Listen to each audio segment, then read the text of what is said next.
ಪ್ರೀತಿಯ ಸಹೋದರ ಸಹೋದರರೇ, ಮತ್ತೆ ಮತ್ತೆ ಅದನ್ನು ಹೇಳಬೇಕಾಗಿಲ್ಲ. ಈಗಾಗಲೇ ಬರೆಯೋದಕ್ಕೆ ಸಿದ್ಧವಾಗಿದ್ದೀರಾ, ಪುಸ್ತಕಗಳನ್ನು ಇಟ್ಕೊಂಡಿದ್ದೀರಾ. ಹೆಂಗಸರಂತೂ ನನಗೆ ಏನು ಖುಷಿ ಅಂದರೆ, ಭಾಳ ಜನ ಫೋನ್ ಮುಖಾಂತರ ಹೇಳೋದು, ಯಾರು ಹೇಗಾದರೂ ಹೋಗಲಿ ಪಾಸ್ಟ್ರೆ, ಐನವರೇ, ನಾವು ಸತ್ಯವೇದ ಪ್ರಕಾರ ಪ್ರಯತ್ನಿಸುತ್ತೇವೆ ಎಂಬುದಾಗಿ ಅನೇಕ ಸಹೋದರಿಯರು ಯಾವ ಆಲಯಕ್ಕೆ ನಾವು ಹೋದರೂ ಕೂಡ, ಜನಗಳು ಹೆಂಗಿದ್ರು ಕೂಡ, ನಾವು ಹೋಗಿದ ತಕ್ಷಣ ನಾವು ಮುಸುಕು ಹಾಕ್ಕೊಂಡು ಕೂತ್ಕೊತೀವಿ. ಇದನ್ನು ಕೇಳೋಕ್ಕೆ ನಿಜವಾಗ್ಲೂ ನನಗೆ ಇಷ್ಟು ಆನಂದವಾಗಬೇಕಾದ್ರೆ, ಆ 1 ಕೊರಿಂಥರ್ 11:5 ಬರೆದ ದೇವಾದಿದೇವನು, ಪರಿಶುದ್ಧಾತ್ಮನು, ಯೇಸು ಕ್ರಿಸ್ತನು, ತಂದೆಯಾದ ದೇವರು, ಅವ್ರಿಗೆ ಎಷ್ಟು ಖುಷಿಯಾಗುತ್ತೆ ತನ್ನ ಮಕ್ಕಳು ತನ್ನ ಮಾತನ್ನು ಕೇಳುತ್ತಿದ್ದಾರಲ್ಲ ಎಂಬುದಾಗಿ. ಇದು ನಿಜ. ಎಷ್ಟೊಂದು ಶ್ರದ್ಧೆ, ಎಷ್ಟೊಂದು ವಿನಯ, ಎಷ್ಟೊಂದು ಭಕ್ತಿ, ಎಷ್ಟೊಂದು ಪ್ರೀತಿ, ಇದರಲ್ಲೇ ಗೊತ್ತಾಗುತ್ತದೆ ಕರ್ತನ ಬೆಳಕು ನಿಮ್ಮ ಮೇಲೆ ಬಂದಿದೆ ಎಂಬುದಾಗಿ. ನಾವು ವಾಕ್ಯಗಳು ಇವತ್ತು ನಾವು ಕೇಳ್ತಾ ಇದ್ದೀವಿ, ಸಂತೋಷ. ಹಲ್ಲೆಲೂಯಾ. ಪಕ್ಕದಲ್ಲಿ ಒಂದು ನಿಮಿಷ ನಿಮ್ಮ ಮನೇಲಿ ಬಂದು, ನಾನು ಇವಾಗ ನಿಂತಿದ್ದೀನಿ, 1 ನಿಮಿಷ ನಿಮ್ಮ ಕೈಗಳನ್ನು ಇಟ್ಕೊಂಡು, ಒಂದೇ ಒಂದು, ನೀವು ಕೂಡ ಪಕ್ಕದಲ್ಲಿ ಹಂಗೆ ಇಟ್ಕೊಂಡು ಇಟ್ಕೊಳ್ಳಿ. 1 ನಿಮಿಷ ಇಟ್ಕೊಂಡ್ರಾ? ಓಕೆ. ಒಂದೇ ಒಂದು ಹೇಳಿ, ನಾನೇನಾದರೂ ತಪ್ಪು ಮಾಡಿದರೆ, ನಾನೇನಾದರೂ ನಿನ್ನ ವಿರುದ್ಧವಾಗಿ ಏನಾದರೂ ಪಾಪ ಮಾಡಿದರೆ, ಅದು ಏನಾದರೂ ಇರ್ಬೋದು, ಕಳ್ಳತನ, ಮೋಸ, ದರೋಡೆ, ಅಥವಾ ಹೆಂಡತಿಗೆ ಗೊತ್ತಿಲ್ದಿರೋ ತಪ್ಪು, ಗಂಡನಿಗೆ ಗೊತ್ತಿಲ್ದಿರೋ ತಪ್ಪು, ಮಕ್ಕಳಿಗೆ ಸರಿಯಾಗಿ ಮಾತನಾಡೋದೆ, ಇಲ್ಲ ಕೋಪ ಮಾಡಿಕೊಂಡು, ದ್ವೇಷ ಮಾಡಿಕೊಂಡು, ಹಠ ಹಿಡ್ಕೊಂಡು ಮಾತಾಡೋದೆ, ಏನೇನೋ. ಆದರೆ ಒಂದೇ ಒಂದು ನಿಮಿಷ ಈ ಕೈ ಇಟ್ಕೊಂಡು, ನಾನೇನಾದರೂ ತಪ್ಪು ಮಾಡಿದರೆ ಕ್ಷಮಿಸು ಎಂಬುದಾಗಿ ಒಂದು ಮಾತು ಹೇಳಿ ನೋಡಿ. ಹೇಳಿದ್ರಾ? ನೋಡಿ ಎಷ್ಟೊಂದು ಇದನ್ನು ಎಲ್ಲ ಸಮಯದಲ್ಲಿ ಮಾಡಿ, ಆಗ ನಿಮ್ಮ ಮನೆಗಳಲ್ಲಿ ಪಾಪ ಪ್ರವೇಶ ಮಾಡೋಲ್ಲ, ದ್ವೇಷ ಇರಲ್ಲ, ಕೋಪ ಇರಲ್ಲ, ಆಕ್ರೋಶ ಇರಲ್ಲ. ಯಾಕಂದರೆ ಬೈಬಲ್ ಹೇಳುತ್ತದೆ, ಯೆಶಾಯ 9:2, ಕಾರ್ಗತ್ತಲೇ ಇರೋ ಜನರಿಗೆ ಬೆಳಕು ಪ್ರಕಾಶಿಸಿತು, ಅಂಧಕಾರದಲ್ಲಿದ್ದ ಮಕ್ಕಳಿಗೆ ಪ್ರಕಾಶವು ಹೊಳೆಯಿತು. ಇದು ನಿಜ. ಈ ಪ್ರಕಾಶ ಹೇಗೆ ಬರುತ್ತದೆ ಅಂದರೆ, ಪ್ರಕಾಶ ಬಂದಾಗ ನಿನ್ನಲ್ಲೊಂದು ಮಾರ್ಪಾಟು ಇರಬೇಕು. ಹೆಂಡತಿನ ಕ್ಷಮಿಸ್ಬೇಕು, ಗಂಡನ ಕ್ಷಮಿಸ್ಬೇಕು, ಮಕ್ಕಳನ್ನ ಕ್ಷಮಿಸ್ಬೇಕು, ಅತ್ತೆನ ಕ್ಷಮಿಸ್ಬೇಕು, ಮಾವನ ಕ್ಷಮಿಸ್ಬೇಕು. ಈ ಒಂದು ಭಾವನೆ ಎಲ್ಲದಕ್ಕಿಂತ ನಿಮ್ಗೆ ಎಲ್ರಿಗೂ ಹಾಗಾಗಿ ಹೇಳ್ತಿರ್ತೀನಿ, ಒಂದು ಹೊಸ ವರ ಏನಂದರೆ, ವಿಶೇಷವಾದ ವರ. ಸತ್ಯವೇದದಲ್ಲೇ ಯೇಸು ಸ್ವಾಮಿ ಸಾಯುವಾಗ ಹೇಳಿದ್ದು ಒಂದೇ ಒಂದು ವರ, ತಂದೆಯವ್ರು ಏನು ಮಾಡ್ತಾ ಇದ್ದಾರೆ ಗೊತ್ತಿಲ್ಲ, ಕ್ಷಮಿಸು, ಅಷ್ಟೇ. ಇದನ್ನು ನಾವು ಇನ್ನೂ ಕಲ್ತಿಲ್ಲ. ಬಹುಶಃ ನಾನು ಕಲ್ತಿಲ್ಲ, ನೀವು ಕಲ್ತಿಲ್ಲ. ಆದರೆ ಈಗಲಾದರೂ ಪ್ರಯತ್ನ ಪಡೋಣ. ಈಗ ತಿಂಗಳು ಬಲು ಬೇಗ ಹೋಗ್ತಾ ಇದೆ. ಯಾಕಂದರೆ ಧರ್ಮೋಪದೇಶ ಕಂಡ 28:6 ಪ್ರಕಾರ, ಕೀರ್ತನೆ 121:8 ಪ್ರಕಾರ, ಹೋಗುವಾಗಲೂ ಬರುವಾಗಲೂ, ಕೆಲಸಕ್ಕೆ ಹೋಗುವಾಗಲೂ ಬರುವಾಗಲೂ, ನಾವು ದಾರಿಯಲ್ಲಿ ಹೋಗುವಾಗಲೂ ಬರುವಾಗಲೂ, ಮನೆಯಿಂದ ಬಿಟ್ಟು ಹೋಗುವಾಗಲೂ ಬರುವಾಗಲೂ, ಹಿಂದಿನಿಂದ ಯೆಹೋವನು ನಿಮ್ಮನ್ನು ಕಾಪಾಡುತ್ತಿದ್ದ. ಇದು ನಿಜ. ಅವ್ರು ಕಾಪಾಡಲಿಲ್ಲ ಅಂದರೆ, ಯೇಸು ಕ್ರಿಸ್ತನ ನಮ್ಮ ಮಾರ್ಗದಲ್ಲಿ ನಮ್ಮ ಜೊತೆಯಲ್ಲಿ ನಡಿಲಿಲ್ಲ ಅಂದರೆ, ಇವತ್ತಿನ ದಿನ ಖಂಡಿತವಾಗಿ ನೀವು ನೋಡುವಂಥ ದೃಶ್ಯ, ನಿಮ್ಮ ಮನೆಗಳಲ್ಲಿ ಕಾಯಿಲೆ ಮಕ್ಕಳಿದ್ದಾರೆ, ನಿಮ್ಮ ಮನೆಗಳಲ್ಲಿ ಬೆಡ್ ರಿಡನ್ ಮಕ್ಕಳಿದ್ದಾರೆ, ನಿಮ್ಮ ಮನೆಯಲ್ಲಿ ಎಷ್ಟೋ ಜನ ಆಕ್ಸಿಡೆಂಟ್ಗಳಾಗಿ ಬಿದ್ದಿದ್ದಾರೆ, ಎಷ್ಟೋ ಜನ ಕಣ್ಣನ್ನು ಕಳ್ಕೊಂಡಿದ್ದಾರೆ, ಎಷ್ಟೋ ಜನ ಕಿವಿಯನ್ನು ಕಳ್ಕೊಂಡಿದ್ದಾರೆ, ಎಷ್ಟೋ ಜನ ಕಾಲುಗಳನ್ನು ಕಳ್ಕೊಂಡಿದ್ದಾರೆ. ಯಾಕೆ? ಕೆಲವ್ರಿಗಂತೂ ಸಂಪೂರ್ಣವಾಗಿ ಕಳ್ಕೊಂಡಿದ್ದಾರೆ. ಆದರೆ ಏನೋ ಒಂದು ಸಂತೋಷ ಯಾವುದರಲ್ಲಿ? ದೇವರ ವಾಕ್ಯದಲ್ಲಿ. ಹಲ್ಲೆಲೂಯಾ. ಏನೋ ಒಂದು ಉಲ್ಲಾಸ.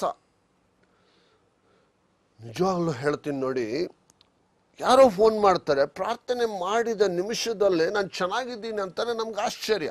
ಕೆಲವರು ಎಷ್ಟೇ ಪ್ರಾರ್ಥನೆ ಮಾಡಿದ್ರು ಅವ್ರಿಗೆ ಅದ್ಭುತ ಆಗ್ತಾ ಇಲ್ಲ. ಆದರೆ ನಾನು ಒಂದು ಪ್ರಶ್ನೆನೂ ದೇವರನ್ನ ಹಾಕೋಕ್ಕೆ ನನಗೆ ಯೋಗ್ಯತೆ ಇಲ್ಲ. ಯಾಕಂದರೆ ನಾನು ಇಲ್ಲಿ ನಿಂತಿರುವುದು, ನಿರ್ಮೂಲವಾಗದೇ ಇರುವುದು ದೇವರ ಕೃಪೆಯಿಂದಲೇ. ಹೌದು, ನಿಜ. ಇವತ್ತು ನೀವು ಎಲ್ಲರೂ ಕೇಳ್ತಾ ಇರೋದು ದೇವರ ಕೃಪೆಯಿಂದಲೇ. ಇವತ್ತು ಇದು ಕೇಳೋದಕ್ಕೆ ಕೂಡ ಕಿವಿ ಎಷ್ಟೋ ಜನರಿಗಿಲ್ಲ. ಇವತ್ತು ನೀವು ಕೇಳಬೇಕಾದ್ರೆ ಕಿವಿ ಇರಬೇಕು. ನಿಮ್ಮೆಲ್ರಿಗೂ ಗೊತ್ತು, ನಿಮಗೆ ಅನೇಕ ಸಲ ಹೇಳಿದ್ದೇನೆ, ನಿಮ್ಮ ಒಂದು ಸಭೆಗಳಿಗೆ ಹೇಳುವುದೇನೆಂದರೆ, ಕಿವಿ ಉಳ್ಳವನು ಕೇಳಿಲಿ ಎಂಬುದಾಗಿ ಪ್ರಕಟಣೆ 2:7 ಎಷ್ಟೋ ಸಲ ಕೇಳಿದ್ದೇವೆ. ಆದ್ರೆ ಈಗ ನಾವು ಈ ಚಾನಲ್ನಲ್ಲಿ, ನಿರೀಕ್ಷೆ ಚಾನಲಲ್ಲಿ ನಾವು ನೋಡ್ತಾ ಇರುವಾಗ ಎಲ್ರಿಗೂ ಕಿವಿದೆ ಅಂತ ತಿಳ್ಕೊಬೇಡಿ. ಏನು ಇವತ್ತು ಇದು ನೋಡಿದ ತಕ್ಷಣ ನಿಮ್ಮ ಯಜಮಾನರು ದೇವ್ರ ಕಡೆ ತಿರ್ಕೊಂಡ್ಬಿಟ್ಟಿದ್ದಾರೆ ಅಂತ ಅರ್ಥನ ಇಲ್ಲ. ನಟನೆ ಮಾಡ್ತಿರ್ತಾರೆ, ದೇವ್ರ ಮಕ್ಕಳ ತರ ನಾಟಕ ಆಗ್ತಿರ್ತಾರೆ, ಅದೇ ತರ ಇಂತಿ ಮಕ್ಕಳು ಎಲ್ಲ. ಆದ್ರೆ ನೀವು ನಾಟಕಗಳನ್ನು ಬಿಟ್ಟು ಸತ್ಯದಲ್ಲಿ ಇಳಿಯುವಾಗ ನಿಮ್ಮನ್ನು ನಡೆಸುವ ದಾರಿಗಳೇ ಬೇರೆ. ನಿಮ್ಮ ಮಾರ್ಗಗಳು ಎಲ್ಲಿ ಹೋದರೂ ಜಯ, ಸೋಲನ್ನು ಕಾಣಕ್ಕೆ ಸಾಧ್ಯ ಇಲ್ಲ. ಬಿಸ್ನೆಸ್ ಅಲ್ಲಿ ಸೋಲಾಗಲ್ಲ, ನಿಮ್ಮ ಮನೆಗಳಲ್ಲಿ ಸೋಲಾಗಲ್ಲ, ಊಟಕ್ಕೆ ಕೊರತೆ ಇಲ್ಲ, ಬಟ್ಟೆಗೆ ಕೊರತೆ ಇಲ್ಲ, ನಿಮ್ಮ ನೋವುಗಳೆಲ್ಲ ಸ್ವಸ್ಥ ಆಗುತ್ತದೆ. ಪ್ರಾರ್ಥನೆ ಮಾಡುತ್ತಿರುವಾಗಲೇ ಅವರು ಸ್ವಸ್ಥ ಆಗಿರೋದನ್ನು ನಾವು ನೋಡಿದ್ದೇವೆ. ಅವ್ರು ಹೇಳೋವಾಗ ಗೊತ್ತಾಗುತ್ತದೆ, ನಾನು ಎಷ್ಟು ಆರಾಮಾಯಿತು ಗೊತ್ತಾ ನೀವು ಪ್ರಾರ್ಥನೆ ಮಾಡಿದ್ಮೇಲೆ. ನಾನು ಎದ್ದು ಓಡಾಡ್ತಾ ಇದ್ದೆ. ಒಂದು ಹಾಸ್ಪಿಟ್ಲಲ್ಲಿ ನಡೆದ ಸಂಭವ. ನಮ್ಮ ಮಾಲಿಕ್ ಬರ್ತಾರೆ, ಆ ಮಗುಗೆ ಪ್ರಾರ್ಥನೆ ಮಾಡೋದಕ್ಕೆ ಹೇಳ್ಕೊಟ್ಟಿದ್ದೀವಿ. ನೀರು ಪ್ರಾರ್ಥನೆ ಮಾಡಿಬಿಟ್ಟು ಅದನ್ನು ಚಿಮುಕಿಸಿದ್ರೆ ಅದ್ಭುತ ಆಗುತ್ತೆ. ಸೊ ಎಲ್ಲರೂ ಮಲಗಿಕೊಂಡಿರುವಾಗ ಎಲ್ಲರೂ ದಿಢೀರ್ ಎಂಬುದಾಗಿ ವಾಂತಿ ಭೇದಿ ಆಯಿತು. ಆಗ ಎಲ್ರಿಗೂ ಡ್ರಿಪ್ಸ್ ಹಾಕ್ಬಿಟ್ಟಿದ್ರು.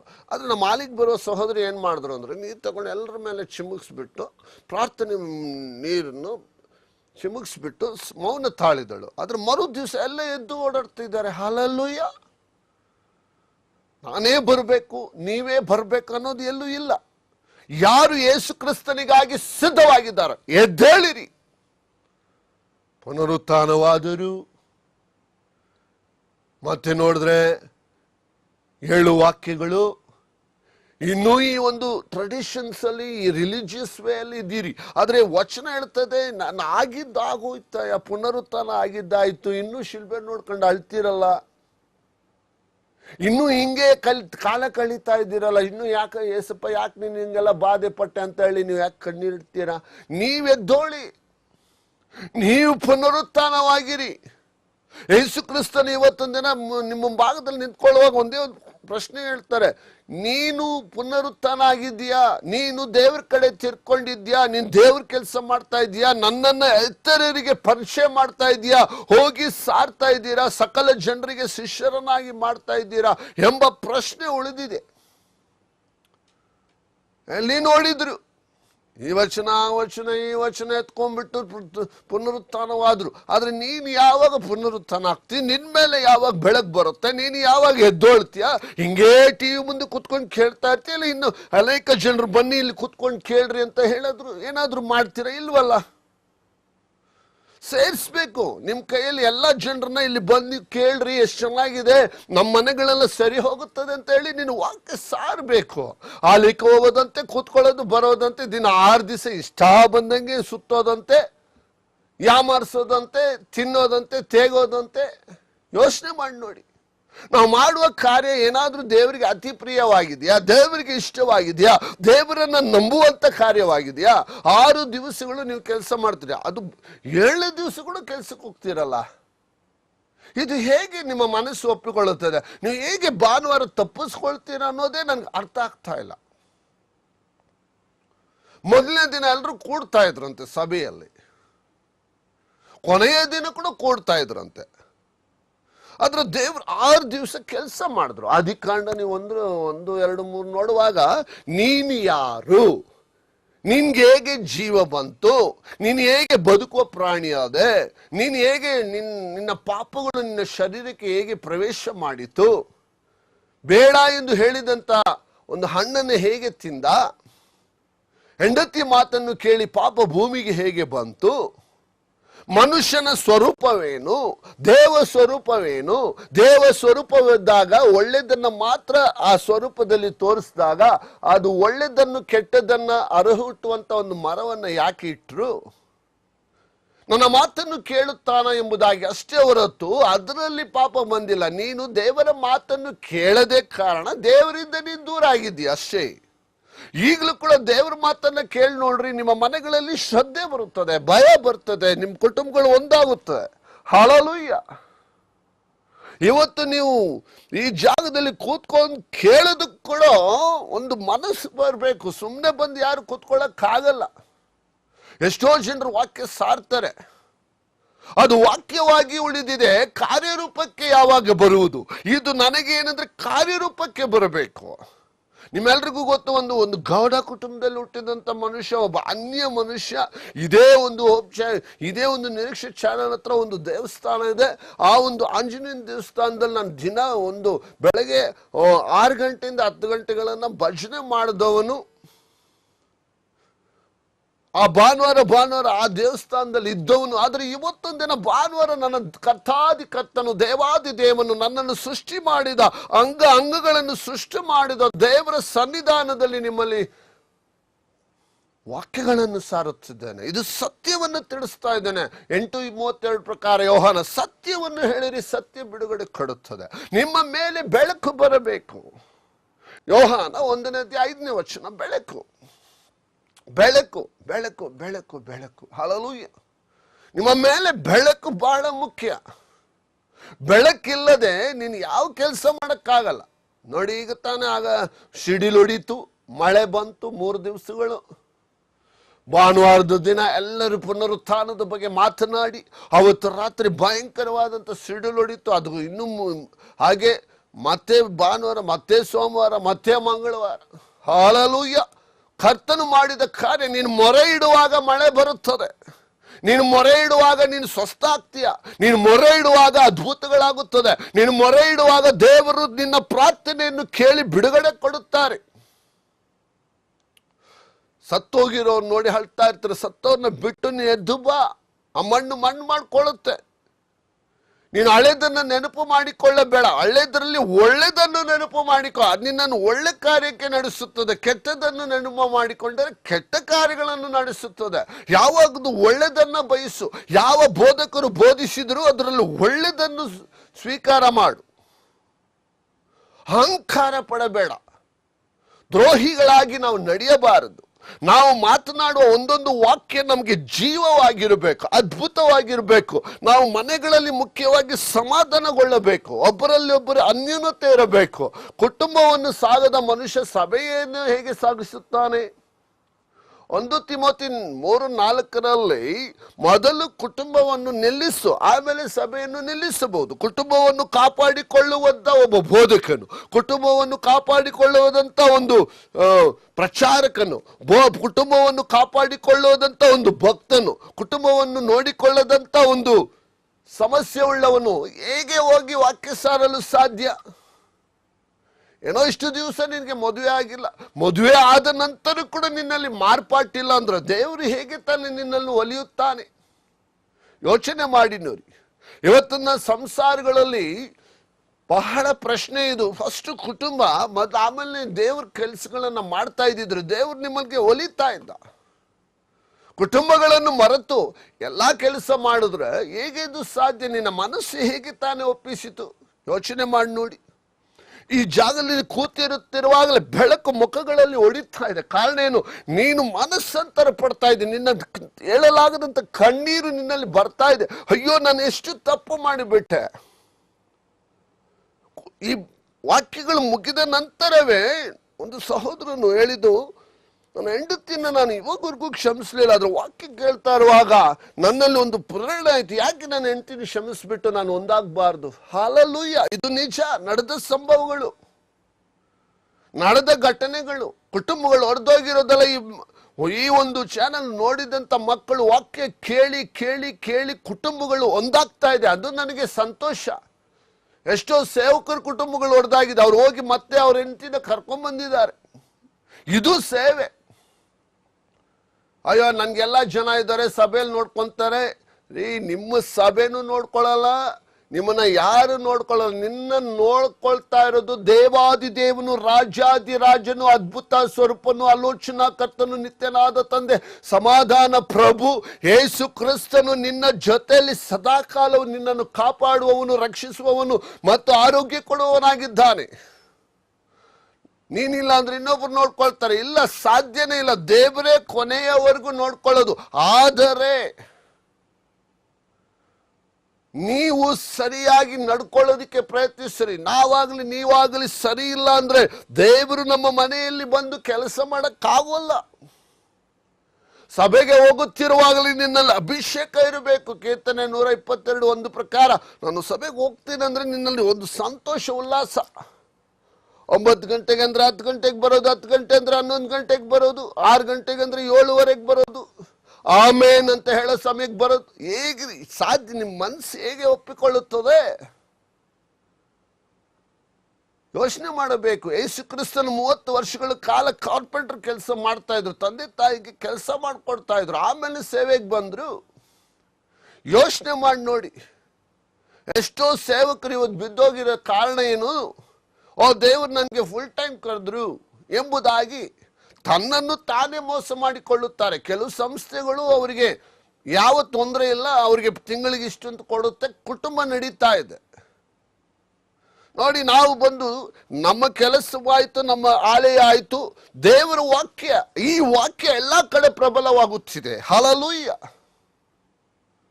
ಒಬ್ಬ ಹಿಂದೂ ಮನುಷ್ಯನು ಯೇಸು ಕ್ರಿಸ್ತನ ಮಗನಾಗಿ ಯೋಹಾನ 1:12 ಪ್ರಕಾರ ದೇವರ ಮಕ್ಕಳಾಗುವ ಅಧಿಕಾರ ಕೊಟ್ಟ ನಂತರ ಜಾತಿ, ಮತ, ಭೇದ, ಕುಲ, ಭಾಷೆಗಳು ಎಲ್ಲನೂ ದೇವರು ತೆಗೆದುಹಾಕಿ ನಾವೆಲ್ಲರೂ ಒಂದಾಗಿರೋಣ, ದೇವರ ಸೇವೆಯನ್ನು ಮಾಡೋಣ, ದೇವರ ವಾಕ್ಯಗಳನ್ನು ವಿಸ್ತಾರ ಮಾಡೋಣ.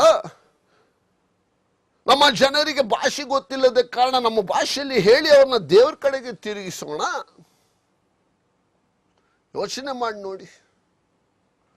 ನಾವು ಮಾಡುವ ಕಾರ್ಯ ದೇವರಿಗೆ ಅತಿ ಪ್ರಿಯವಾಗಿರಬೇಕು. ನಾವು ಮಾಡುವ ಕಾರ್ಯ ದೇವರಿಗೆ ಇಷ್ಟವಾಗಿರಬೇಕು. ನಾವು ಮಾಡುವ ಕಾರ್ಯ ದೇವರು ಸಂತೋಷ ಪಡಬೇಕು. ಒಂದು ಸಾಮಾನ್ಯವಾದ ವ್ಯಭಿಚಾರಿಯನ್ನ ಅವ್ರು ಹೇಳಿದಂತ ಒಂದೇ ಒಂದು ವಾಕ್ಯ, ಯಾರು ನಿಮ್ಗೆ ಕಲ್ಲು ಹೊಡಿಲಿಲ್ವಾ? ಇಲ್ಲ ಸ್ವಾಮಿ, ನಾನು ಹೊಡಿಯೋದಿಲ್ಲ, ಪಾಪ ಮಾಡಬೇಡ ಹೋಗು, ಅಷ್ಟೇ ಮುಗೀತು. ನಿಮ್ಗೆ ಚರ್ಚ್ಗೆ ಯಾರಾದ್ರೂ ಬಂದ್ರೆ ಅವ್ರ ಕತೆ ಪುರಾಣ ಕೇಳಿ ಅವ್ರನ್ನ ಇರೋದನ್ನ ವಿಶ್ವಾಸವನ್ನು ತೆಗೆದಾಕ್ಬಿಟ್ಟು, ಯಾಕಂದ್ರೆ ಯೇಸು ಸ್ವಾಮಿ ಅವ್ರಿಗೆ ಹೇಳಿದ್ರು 8:12 ನಾನು ಲೋಕಕ್ಕೆ ಬೆಳಕಾಗಿದ್ದೇನೆ. ಹಲ್ಲೆಲೂಯಾ. ನನ್ನನ್ನು ಅನುಸರಿಸುವವನು ಕತ್ತಲೆಯಲ್ಲಿ ನಡೆದ ಬೆಳಕಿನಲ್ಲಿ ಸದಾಕಾಲವೂ ಇರುತ್ತಾನೆ. ಹಲ್ಲೆಲೂಯಾ. ಯೋಚನೆ ಮಾಡಬೇಕು. ನಮ್ಮಲ್ಲಿ ಬೆಳಕಿರಬೇಕು, ನಮ್ಮಲ್ಲಿ ದೇವರ ವಾಕ್ಯ ಪ್ರಬಲವಾಗಬೇಕು. ನಾವು ದೇವ್ರ ಕೆಲಸ ಮಾಡ್ತಾ ಇದ್ರೆ ದೇವರು ನಮ್ಮ ಕೆಲಸ ಮಾಡ್ತಾ ಇರ್ತಾರೆ. ದೇವರು ಯಾವಾಗಲೂ ಅಷ್ಟೇ, ನಾವು ಯೋಹಾನ 12:26 ನೋಡುವಾಗ ನಾವು ಯಾವಾಗಲೂ ದೇವರ ಕಿರೀಟವನ್ನು ತೆಗೆದುಕೊಳ್ಳಕ್ಕೆ ಸಿದ್ಧಿರುವಾಗ ಆತನ ಕೆಲಸ ಮಾಡ್ತಾ ಇರಬೇಕು. ಹಲ್ಲೆಲೂಯಾ.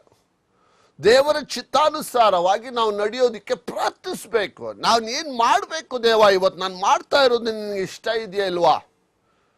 ಇಷ್ಟ ಇಲ್ಲ ಅಂದ್ರೆ ನನಗೆ ಸ್ವಲ್ಪ ಸರಿಪಡಿಸು ದೇವ, ನಿನ್ನ ಮಾರ್ಗಗಳನ್ನು ತಿಳಿಸು ದೇವ. ನೀನು ಹೇಳಿದ್ಯಲ್ಲ ಸ್ವಾಮಿ ಏಸಪ್ಪ 14:6 ಯೋಹಾನ, ನಾನೇ ಮಾರ್ಗವು ಸತ್ಯವೂ ಜೀವವಾಗಿದೆ, ನನ್ನ ಹೊರತು ಯಾರು ತಂದೆ ಬಳಿಗೆ ಹೋಗಲಾರಿರಿ. ಹೌದು, ಆ ಮಾರ್ಗ ತೋರಿಸು, ಆ ಸತ್ಯ ತೋರಿಸು, ಆ ನಿತ್ಯ ತೋರಿಸು, ಆ ಬಾಗಿಲು ತೋರಿಸು, ಆ ಬೆಳಕು ತೋರಿಸು. ನಾನೇ ಲೋಕಕ್ಕೆ ಬೆಳಕು. ಆ ಬೆಳಕು ನನ್ನಲ್ಲಿ ಇರಲಿ. ನನ್ನ ಪಾಪವು ಕಡು ಕೆಂಪಾಗಿದ್ದರು ಹಿಮದಂತೆ ಬೆಳ್ಳಗೆ ಮಾಡುತ್ತೇನೆಂದು ಯೆಶಾಯ 1:18 ಹೇಳಿದೆಯಲ್ಲ. ನನ್ನಲ್ಲಿ ಕಡು ಕೆಂಪು ಅಂದ್ರೆ ಭಯಂಕರವಾದ ಕಪ್ಪಾಗಿದೆ ನನ್ನ ರಕ್ತ. ಪಾಪದ ನಿಮಿತ್ತ ನನ್ನ ಶರೀರದಲ್ಲಿ ಬಹಳ ರೋಗಗಳಾಗಿದೆ, ಅದನ್ನು ನಿವಾರಣೆ ಮಾಡು. ಕಡು ಕೆಂಪಾಗಿದ್ದರು ಹಿಮದಂತೆ ಬೆಳ್ಳಗೆ ಮಾಡು ದೇವಾ ಎಂದು ಪ್ರಾರ್ಥಿಸುವವರಾಗಿರಬೇಕು. ನಾಲಿಗೆ ಸರಿಯಿಲ್ಲ ದೇವಾ, ನಾನು ಜನಗಳ ಮಧ್ಯದಲ್ಲಿ ಕೆಟ್ಟ ಕೆಟ್ಟ ಮಾತುಗಳನ್ನು ಆಡಿದವನು, ಹೊಲಸಾದ ಮಾತುಗಳನ್ನು ಆಡಿದವನು, ನನ್ನ ಕೈಯಲ್ಲಿ ಏನು ಮಾಡಕ್ಕಾಗಲ್ಲ ಅಂತ ಯೆಶಾಯ 6 ನಾವು 1-6 ನೋಡುವಾಗ ದೇವರು ಆತನು ತುಟಿ ತನ್ನ ನಾಲಿಗೆಯನ್ನು ಮುಟ್ಟಿದ ನಿಮಿಷದಲ್ಲೇ ಯಾರು ಹೋಗ್ತೀರಾ ಅಂತ ಹೇಳಿದಾಗ ಯೆಶಾಯ ಹೇಳಿದ, ನಾನು ಹೋಗ್ತೀನಿ ದೇವ. ಅಷ್ಟೊಳಗೂ ನಾನು ಸರಿ ಇಲ್ಲ, ನನ್ನ ಬಾಯಿ ಸರಿ ಇಲ್ಲ, ಕೆಟ್ಟ ಮಾತುಗಳನ್ನು ಮಾತಾಡ್ತಾ ಇದೆ, ಆ ದುಷ್ಟ ಜನಗಳೆಲ್ಲ ಕೂತ್ಕೊಂಡು ತಿಂತಾ ಇದೆ ಎಂಬುದಾಗಿ ಕತೆ ಪುರಾಣಗಳನ್ನು ಹೇಳುವಾಗ ದೇವರು ಮುಟ್ಟಿದ ನಿಮಿಷವೇ ಆತನ ನಾಲಿಗೆ ಸರಿಗರವಾಗಿ ಆತನು ನಾನು ಹೋಗ್ತೀನಿ ದೇವ, ನನ್ನನ್ನು ಉಪಯೋಗಿಸು, ನನ್ನನ್ನು ಕಳಿಸು. ನೀವು ಇಷ್ಟು ದಿವಸ ಕೂತ್ಕೊಂಡಿದ್ದೀರಾ, ಎಷ್ಟು ಆತ್ಮ ತಂದಿದ್ದೀರಿ ದೇವರ ಹತ್ರ? 8:36 ಮಾರ್ಕ್ ಹೇಳಿದ ಪ್ರಕಾರ ಲೋಕವೆಲ್ಲ ಸಂಪಾದನೆ ಮಾಡಿ ಒಂದು ಆತ್ಮವನ್ನು ನಷ್ಟಪಡ್ತದೆ, ಏನು ಪ್ರಯೋಜನ, ಏನು ಲಾಭ? ಒಂದು ಆತ್ಮ ದೇವ್ರ ಕಡೆ ತಿರುಗಿದ್ರೆ ಪರಲೋಕ ರಾಜ್ಯದಲ್ಲಿ ಎಷ್ಟು ಸಂತೋಷ. ಹಲ್ಲೆಲೂಯಾ. ನೋಡಿ, ನಿಮ್ಮ ಮುಂಭಾಗದಲ್ಲಿ ಯೇಸು ಸ್ವಾಮಿ ಕುರಿಮರಿಯಾಗಿದ್ದಾರೆ. ಇನ್ನೊಂದು, ಈ ಬಲಿಪೀಠದಲ್ಲಿ ಸಿಂಹವಾಗಿದ್ರೆ ಆ ಸಿಂಹ ಗರ್ಜಿಸಿದ್ರೆ ನೀವು ನಿಜವಾಗ್ಲೂ ಸಭೆಯಲ್ಲಿ ನಿಂತ್ಕೊಳ್ತಾ ಇದ್ರೆ ಅವರು ಯೂದ ಕುಲದ ಸಿಂಹಾರಿ ಅವರು. ಆದ್ರೆ ಕುರುಬನಾಗಿ ನಿಂತಿರೋದ್ರಿಂದ ನೀವು ಗ್ರಾಂಟೆಡ್ ಆಗಿ ತಗೊಂಡ್ಬಿಟ್ಟಿದ್ದೀರಾ. ಭಯವಿಲ್ಲದೆ ಜೀವಿಸ್ತಾ ಇದ್ದೀರಾ. ನಾನು ಎಂಬ ಅಹಂಕಾರದಲ್ಲಿ ಜೀವಿಸ್ತಾ ಇದ್ದೀರಾ. ನಿನ್ನನ್ನು ಮರೆತು ಬಿಟ್ಟಿದ್ದೀಯಾ. ದೇವರ ರಾಜ್ಯಕ್ಕಾಗಿ ನೀತಿಗಾಗಿ ತವಕ ಪಡಿರಿ, ಆಗ ಎಲ್ಲವೂ ಸೇರಿಕೊಳ್ಳುತ್ತದೆ ಎಂದು ಮತ್ತಾಯ 6:33 ಕೇಳಿದ್ದು ಅದೇ 6:34 ತನ್ನ ಚಿಂತೆಯನ್ನು ತಾನೇ ಚಿಂತಿಸಿಕೊಳ್ಳುತ್ತದೆ. ನಾಳೆದೆಂದು ಯೋಚಿಸಬೇಡ. ಇವತ್ತಿನ ಕಾಟ ಇವತ್ತೇ ಸಾಕು. ಹಲ್ಲೆಲೂಯಾ. ಎಷ್ಟೋ ವರ್ಷಗಳು ಬಂದ್ಬಿಡ್ತು, ಹೊಸ ವರ್ಷಗಳು ಬರ್ತಾ ಇದೆ. ನಾವು ಹೊಸಬರಾಗ್ಲಿಲ್ವೇ? ನಾವು ಮುಳುಗನ ಅನುಷ್ಠಾನ ತಗೊಳ್ಳಿಲ್ವೇ? ಹೊಸದಾಗಿ ಹುಟ್ಟಲಿಲ್ಲವೇ? ಯಾವಾಗ? ಈಗಲಾದರೂ ಮನಸ್ಸಾಂತರ ಪಡಿರಿ. ಮಾರ್ಕ್ 1:15 ಪ್ರಕಾರ ಕಾಲವು ಸಮೀಪಿಸುತ್ತದೆ, ದೇವರ ರಾಜ್ಯವು ಸಮೀಪಿಸುತ್ತದೆ. ಕರ್ತನ ಕಡೆಗೆ ತಿರುಗಿಕೊಳ್ಳಿರಿ ಎಂದು ಸಾರಿ ಹೇಳಿದನು. ಇದು ನಿಜ. ಇವತ್ತು ಕೂಡ ಅಷ್ಟೇ. ವಾಕ್ಯಗಳು ಕೇಳೋದು ದೊಡ್ಡದಲ್ಲ. ಬೈಬಲ್ ಓದಕ್ಕೆ ಶುರು ಮಾಡಿ, ಸತ್ಯವೇದವನ್ನು ತಿರುಗಿಸಿರಿ, ಓದುತ್ತಲೇ ಇರಿ, ಜ್ಞಾನವು ಬರುತ್ತಲೇ ಇರುತ್ತದೆ. ಯಾಕೋಬು 1:5 ಪ್ರಕಾರ ಪರೀಕ್ಷೆಗಳು ನಡೀತಾ ಇದೆ, ಜ್ಞಾನಕ್ಕಾಗಿ ಕೇಳಿ. ಪರೀಕ್ಷೆ ಓದೋಕ್ ಮುಂಚೆ ಫಸ್ಟ್ ಒಂದು ವಚನ ಬೈಬಲ್, ಕೆಲವು ವಚನ ಬೈಬಲ್, ಆಮೇಲೆ ಜ್ಞಾನ ತಕೊಂಡು ಓದ್ ನೋಡ್ರಿ. ಯಾಕೆ ನೀವು ರ್ಯಾಂಕ್ ಸ್ಟೂಡೆಂಟ್ಗಳಾಗಲ್ಲ? ಬಡ ಜನರಿ ತಿನ್ನಕ್ ಕೂಡ ಇಲ್ಲ. ನಮ್ಮ ಆಲಯದಲ್ಲಿ ಬರ್ತಾರೆ, ಅವರೆಲ್ಲ ರ್ಯಾಂಕ್ ಸ್ಟೂಡೆಂಟು. ಆದ್ರೆ ಇಲ್ಲಿ ಕೂತಿರೋ ನೋಡಿ, ಹಣ ಇದೆ, ಆಸ್ತಿ ಇದೆ, ಅಂತಸ್ತಿದೆ, ಓದ್ರು ಅಂತ ತಂದೆ ತಾಯಿ ತಲೆ ಚಚ್ಕೊಂಡ್ರು ಕೂಡ ಈ ಮೆಸೇಜ್ ಆಗಿದ್ದೆ ತಡ. ಎಷ್ಟೋ ಕಷ್ಟಪಟ್ಟು ಈ ಒಂದು ಚಾನಲ್ ಅಲ್ಲಿ ಲಿಬಾನ್ ಗೌಡ್ರು ಮಾತಾಡ್ತಿದ್ದಾರೆ, ದೇವ್ರು ಮಾತಾಡ್ತಾ ಇದ್ದಾರೆ, ಬಂದು ಕುತ್ಕೊಡ್ರ ಅಂತ ಹೆಂಗೋ ಬಲವಂತವಾಗಿ ಹೆಂಗೋ ಕುಂಡಿಸ್ಬಿಡ್ತೀರಾ. ಮೆಸೇಜ್ ವಾಕ್ಯ ಆಗಿದ ತಕ್ಷಣ ಆ ಮಕ್ಕಳು ನೋಡ್ರಿ ಹೆಂಗು ಓಡೋಗ್ಬಿಟ್ರಿ, ರಿಮೋಟ್ ಚೇಂಜ್ ಮಾಡಿಬಿಟ್ಟು ಅವ್ರ ಮನಸ್ಸು ದೇವ್ರ ಕಡೆಯಿಂದ ಬಿಟ್ಟು ಹಾಗೆ ಪಾತಾಳಕ್ಕೆ ಹೋಗ್ತಾರೆ, ಹಾಗೆ ಭೂಮಿ ಪ್ರವೇಶ ಮಾಡ್ತಾರೆ, ಹಾಗೆ ಪಾಪವು ಶರೀರಕ್ಕೆ ಪ್ರವೇಶ ಮಾಡುತ್ತದೆ. ಸ್ವಲ್ಪ ಹೊತ್ತು ಮಾತ್ರ ಅಭಿಷೇಕ, ಇನ್ನು ಸ್ವಲ್ಪ ಹೊತ್ತಿಗೆ ಹಾಗೆ ಕತ್ತಲೆ ಆವರಿಸಿಕೊಳ್ಳುತ್ತದೆ. ಚಾನ್ಸ್ ಕೊಡಬೇಡಿ, ಬೆಳಕಿನಲ್ಲಿ ನಡೀರಿ, ಆಗ ಕತ್ತಲೆ ಕಾಣಿಸೋಲ್ಲ. ಬೆಳಗಿಗೂ ಕತ್ತಲಿಗೂ ಏನು ಸಂಬಂಧ? ಸೂರ್ಯನು ಚಂದ್ರನು ಹೇಗೆ ಕತ್ತಲಿಗೂ ಬೆಳಕಿಗೆ ಎಷ್ಟು ಸಂಬಂಧ? ಯೋಚನೆ ಮಾಡಿ ನೋಡಿ. ಪ್ರಾರ್ಥಿಸೋಣ, ಒಪ್ಪಿಸೋಣ. ಪರಿಶುದ್ಧನಾದಂಥ ದೇವರೇ, ಈ ಲೋಕಕ್ಕೆ ಬೆಳಕಾಗಿದೆ, ನಮಗೂ ಬೆಳಕಾಗಿ ಬಾ. ಈ ಒಂದು ವಾಕ್ಯಗಳನ್ನು ಕೇಳಿ ಎಷ್ಟೋ ಹಿರಿಯರು ಆ ಸಮಯದಲ್ಲಿ ಆ ಒಂದು ಎಲ್ಲರನ್ನ, ಕೆಲವರಂತೂ ಕೋಲ್ ತಗೊಂಡು ಹೊಡಿತಾ ಇದ್ದಾರೆ. ಬಾಯಲ್ಲಿ ಕುತ್ಕೊಂಡು ಕೇಳು, ದೇವರು ಬುದ್ಧಿವಾದವನ್ನು ಹೇಳುತ್ತಿದ್ದಾರೆ ಬಾ ಎಂದು ಕುಳ್ಳರಿಸುವ ಮಕ್ಕಳನ್ನು ಆಶೀರ್ವದಿಸು ದೇವ. ಪರಿಶುದ್ಧಗೊಳಿಸು, ಪರಿಶುದ್ಧ ಜ್ಞಾನದಲ್ಲಿ ಬೆಳೆಸು. ಅಹಂಭಾವದಿಂದ, ಕೋಪದಿಂದ, ದ್ವೇಷದಿಂದ ಇರುವುದಾದರೆ ಅವರಲ್ಲಿರುವಂಥ ಕೋಪ, ದ್ವೇಷ, ಆಕ್ರೋಶ, ಮನ್ನಿಸದೇ ಇರುವ ಗುಣಗಳು ಎಲ್ಲ ತೆಗೆದುಹಾಕಿ ಒಬ್ಬರನ್ನೊಬ್ಬರು ಮನ್ನಿಸಿ ಕುಟುಂಬಗಳನ್ನು ಸಂತೋಷವಾಗಿ ಇಡು ಸ್ವಾಮಿ. ಅಕಸ್ಮಾತ್ ಇಲ್ಲಿ ಕೂಡ ಯಾರಾದರೂ ಬೋಧಕರು ಕುಟುಂಬಗಳು ಒಡೆದೋಗಿದ್ರೆ ಅವ್ರನ್ನ ಮತ್ತೆ ಒಂದುಗೂಡಿಸು. ಸೇವಕರು, ಪ್ರಾರ್ಥನಾ ವೀರರುಗಳು ಕುಟುಂಬಗಳನ್ನು ಒಡೆದಾಕ್ಬೇಕಂತ ಕೂತಿದ್ದ ಮಕ್ಕಳು ಅವ್ರ ಮನಸ್ಸಿನಲ್ಲಿ ತೆಗೆದುಹಾಕಿ ನಾವು ಬಾಳೋಣ, ಒಂದಾಗಿ ಸೇರಿ ದೇವರ ರಾಜ್ಯ ಕಟ್ಟೋಣ ಎಂಬ ಮನಸ್ಸನ್ನು ಕೊಡು ದೇವ. ಇಷ್ಟಿನವರೆಗೂ ವಾಕ್ಯಗಳನ್ನು ಕೇಳಿದ ಮಕ್ಕಳನ್ನು ಆಶೀರ್ವದಿಸಿದಕ್ಕಾಗಿ ಸ್ತೋತ್ರ. ಈ ಕೈಯಿಂದ ಸ್ವಸ್ಥತೆಯ ಕಿರಣಗಳು ಹೋಗಲಿ. ಎಂಥ ಬಾಧಿತರನ್ನು ಕೂಡ ಸ್ವಸ್ಥ ಮಾಡಿ. ಈಗ ಅದ್ಭುತವನ್ನು ಮಾಡಿದಕ್ಕಾಗಿ ಸ್ತೋತ್ರ. ಬೆಳಕನ್ನು ಕೊಟ್ಟಿದ್ದಕ್ಕಾಗಿ ಸ್ತೋತ್ರ.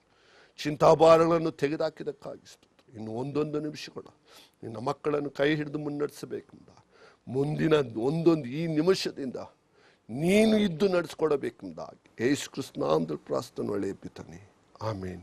ಯೇಸುವಿನ ಬೆಳಕು ಸದಾಕಾಲವು ನಿಮ್ಮಲ್ಲಿ ಪ್ರಕಾಶಿಸುತ್ತಲೇ ಇರಲಿ. Praise the lord. ಆಮೇನ್.